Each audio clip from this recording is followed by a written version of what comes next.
সবাইকে STV cricket YouTube চ্যানেলে স্বাগতম। ক্রিকেটের এমন খবর নিয়মিত পেতে আমাদের চ্যানেলটি সাবস্ক্রাইব করুন ও বেল বাটনে প্রেস করুন। নাইটদের বিরুদ্ধে সম্মানের লড়াই জিতে কি বললেন মহারাজ। এখন তিনি দিল্লির মেন্টর, তার উপর কাল সুপার ওভারে রুদ্ধশ্বাস জয়। রাবাদার অসাধারণ সেই ওভার। ডাগ আউটে বসে হয়তো অন্যদের তুলনায় একটু বেশি টেনশনে ছিলেন মহারাজ, কারণ বিরুদ্ধ দলটির নাম KKR, যার সাথে দীর্ঘদিন অম্ল মধুর সম্পর্ক ছিল তার। তাই এভাবে জয় ছিনিয়ে নিতে পেরে স্বভাবতই খুশি দলের পরামর্শদাতা সৌরভ গাঙ্গুলি। ম্যাচ শেষে তিনি জানালেন, এমন উত্তেজক ম্যাচ ডাগ আউটে বসে দেখাটাও যথেষ্ট কঠিন কাজ। সৌরভ গঙ্গোপাধ্যায়ের মতে, ডাগ আউটে বসে এমন একটা ম্যাচ দেখা সত্যি কঠিন কাজ, কারণ না আমি ব্যাট করতে পারবো না বল। রাবাদার প্রশংসা করে মহারাজের বক্তব্য, রাসেলকে যে বলে ও বোল্ড করলো সেটাই হয়তো এবছর IPL এর বল অব দ্য টুর্নামেন্ট। রাবাদা নিজের সেরা ফর্মে রয়েছে, এই জয়টা দলের জন্য অত্যন্ত গুরুত্বপূর্ণ ছিল। নিজের দলের প্রশংসা করে সৌরভের বক্তব্য, এবছর দারুণ টিম হয়েছে দিল্লির। শ্রেয়স, পৃথ্বী, শিখরের মতো দুর্দান্ত ভারতীয় ক্রিকেটাররা রয়েছেন দলে। ইনগ্রাম, হনুমা বিহারীও দারুণ ফর্মে রয়েছেন। মহারাজ আরো বলেন, পৃথ্বী এদিন কি খেলাটাই না খেললো, ওর মধ্যে একজন গ্রেট প্লেয়ার হওয়ার সব গুণই রয়েছে। দুর্ভাগ্যবশত এদিন 99 রানে আউট হয়ে গিয়েছে, কিন্তু আমি নিশ্চিত IPL এর পাশাপাশি সব ধরনের ক্রিকেটে প্রচুর শতরান করবে পৃথ্বী।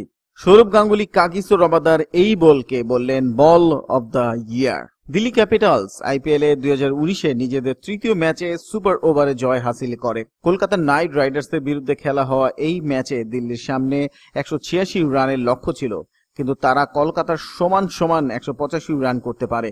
এরপরই সুপার ওভারে এই ম্যাচের পরিণাম হয়, আর দিল্লি এই ম্যাচে 3 রানে জিতে যায়। ভারতীয় দলের প্রাক্তন অধিনায়ক আর তারকা ব্যাটসম্যান সৌরভ গাঙ্গুলি, দিল্লি ক্যাপিটালস দলের পরামর্শদাতা। গাঙ্গুলি সুপার ওভারের দুর্দান্ত বোলিংয়ের জন্য কাগিসো রাবাদার জমিয়ে প্রশংসা করেছেন। ম্যাচের পর IPL এ ওয়েবসাইটকে দেওয়া ইন্টারভিউতে তিনি বলেন, এটা বাইরে থেকে দেখা যথেষ্ট মুশকিল, কারণ আপনি বোলিং বা ব্যাটিং করতে পারবেন না, কিন্তু এটা দুর্দান্ত জয় ছিল। রাবাদা সুপার ওভারে যে বল ও রাসেলকে আউট করেন সেটা সম্ভবত বল অব দ্য IPL হতে যাচ্ছে। এই ধরনের বল রাসেলকে করা যে ফর্মে রয়েছে সত্যি অবিশ্বাস্য। দিল্লি ক্যাপিটালসের জন্য IPL এর গত কিছু বছর খুব একটা বিশেষ কিছু ছিল না। তরুণ খেলোয়াড় ভরা এই দল প্রথম ম্যাচে মুম্বাই ইন্ডিয়ান্সকে মাত দিয়েছে। চেন্নাইয়ের কাছে হারা সত্ত্বেও তারা KKR এর বিরুদ্ধে দুর্দান্ত প্রত্যাবর্তন করেছে।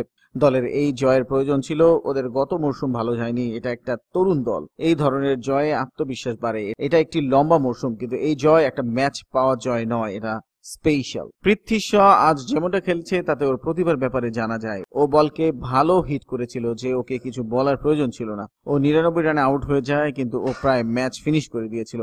এর মধ্যে ক্ষমতা রয়েছে যে IPL এ আর ক্যারিয়ারে যথেষ্ট সেঞ্চুরি করতে পারার। বন্ধুরা, ভিডিওটি কেমন হলো কমেন্টস করে জানান। ভালো লাগলে লাইক দিন ও শেয়ার করুন। আমাদের চ্যানেলটি সাবস্ক্রাইব করে সাথেই থাকুন। ধন্যবাদ।